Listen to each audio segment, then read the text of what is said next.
Hello and welcome to another CSGO Loadout video. Today we'll be looking at purple guns.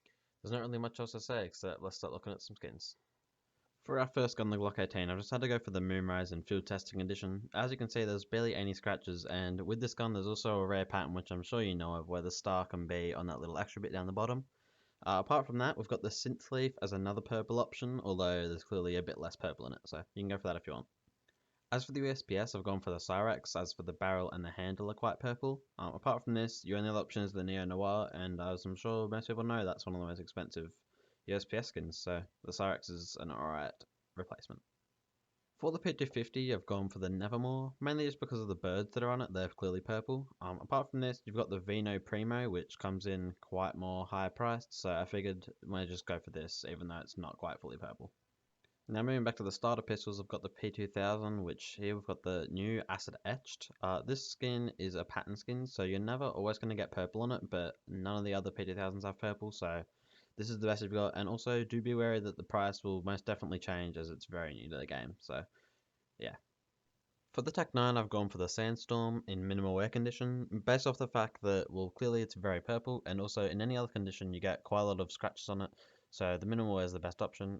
For the other guns, we've got the Decimator, which you could argue is very pink and blue, but there's a tiny bit of purple in there, so I thought I'd add it on just anyway. For the 5.7, I've gone for the Flame Test, which is honestly a very nice looking skin for its price. As some other options, we've got the Crimson Blossom, the Violet Daimyo, and the Hyper Beast.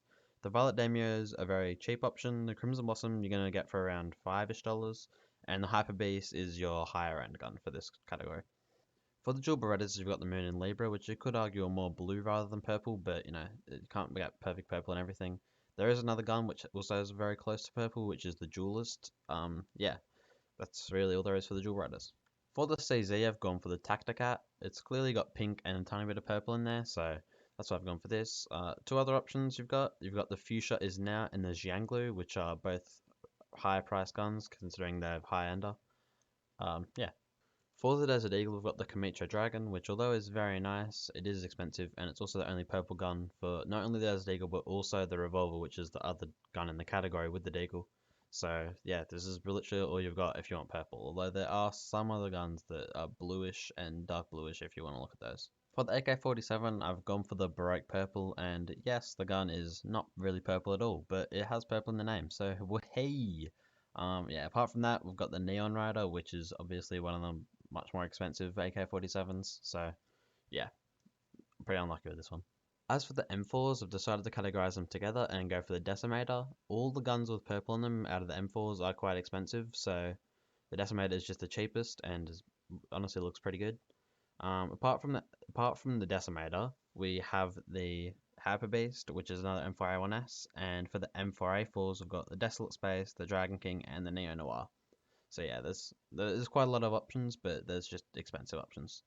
Moving on to the Galil, I've decided to go for the Sandstorm, which is quite clear, it's very purple. I've gone for Field Tested because minimal wear is just quite a bit more, and I mean, if you can get an alright Field Tested wear, then it's not going to be that bad. Another option is the Sugar Rush, which is sort of more pink, but I've decided to just put it on here anyway.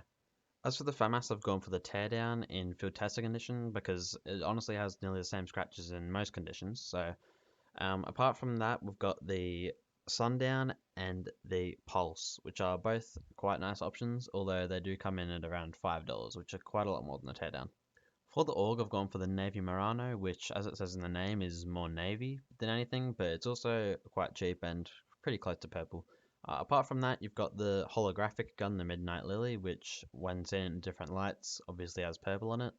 Apart from that, yeah, that's all there really is to the AUG, to be honest. For the SJ, I've gone for the Purple Leaf Aloha. There's not really much to say about it, so moving on to the other options, you've also got the Pulse and the Ultraviolet. These are honestly both nice options, including the Aloha, so yeah, you've got quite a nice variety here. For the G3SG1, I've gone for the Flux for quite obvious reasons. It's got one of the nicer purples in the game. Other options are the Violet Murano and the Chronos, although they're quite discolored, or just they're not really as if nice colors to look at, so that's why I've gone for the Flux. Unfortunately, there isn't a SCAR 20, so we're going to move on to the SSGOA, also known as the Scout. I've gone for the Fever Dream, as you can see. There's not really purple, but there is pink and blue, which is the best you can get for the Scout. So I've gone for this, and yeah. For the AWP, I've gone for the Sun and Leo, with although there being quite a lot of scratches, you can clearly see the pattern even in field tested, which is what I've gone for. There's a lot of different options, so you've got the Electric Hive, you've got the Lightning Strike, which is very nice, you've got the Neo Noir, and the Hyper Beast. So the Electric Hive's your more middle-ish range price, and then you've got the other three, which are all quite high. For the Mac 10, I've decided to go for the Ultraviolet in field tested, which surprisingly, considering it's an Ultraviolet skin, actually doesn't have that many scratches on it. So that's good. Apart from that, you've got the Discotheque, which is the brand new gun in the Prisma 2 case. So it's currently quite expensive in nice wares, although it's definitely due to change. For the MP7, I've gone for the Neon Plier with its middle mag area sort of region, as quite being purple in the background. For the other option, we've got the Skulls, which is just literally the mag is purple, and that's just why I've kept it in here just in case you want to use that. For the MP9, I've gone for the Ruby Poison Dart with its purple outlining the orange. Yeah, this gun is actually very nice, and I've gone for minimal wear just to keep the scratching to a minimum, even though there's still quite a lot.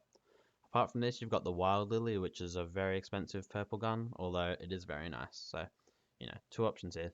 For the P90, I've gone for the Teardown, being the only gun with purple in it for the P90. So yeah, there's not really much other choices. With the MP5 and the PP Bison not having any purple skins, I've gone for the UMP Moonrise as our last submachine gun. This gun also has a ray pattern where you can get the stars up at the top. Apart from that, it's honestly a very nice skin to go along with the Glock Moonrise from before. With there being no purple Mag 7, I've gone for the EXO for the Nova. Yeah, there's two other options here. You've also got the Moon and Libra and the Hyper Beast. They're honestly all pretty nice skins, so although the EXO is the cheapest, you've got the middle range Moon and Libra and the somewhat more expensive Hyper Beasts here, so, three very nice options. As for the sword off, for quite clear reasons, I've gone for the Apocalypto from the new Prisma 2 case. This price is obviously subject to change as the case has been out 2 weeks as of recording this video, so there's definitely room for that price to go down or up. I'm not some genius, so I don't know. Apart from this, you've got the Devourer, which, it's definitely not as purple, but there's hints of purple in there, so I just thought I'd bring that to your attention as well. As for our last shotgun, the XM, I've gone for the Ziggy. It's your only gun with purple, and it's also one of the most purple guns in the game, so it's the only option for the XM, and here it is. And unfortunately, with there being no purple Negev, we've got our last gun, the M249, shipping forecast. This gun is clearly quite aquary or turquoise, I don't really know what color that is. And then you've got sort of the purplish handle at the back, so this is our last gun. Thanks for looking at all the guns, I guess. I hope this video was enjoyable, I'll help do in any way, and as always, thank you for watching everyone.